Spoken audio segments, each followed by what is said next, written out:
A quick video to show you how to set up your YouTube and or Google Drive resource app so that when you go to add materials and add a page or an assignment, if you click this insert content button, that your Google Drive and your YouTube apps will be there. So to insert either of those, you will click this little 4-square waffle and go to the App Center. Once in the App Center, you can insert any of the apps that are shown.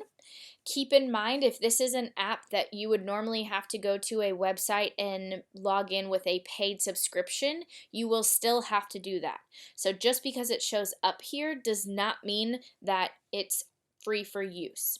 So things like Google Drive, which would be right here, you can click on it and you can click Install Resource App. If you have not already installed, it will ask you to log in to your Google Drive before continuing. And then YouTube is down on the left side.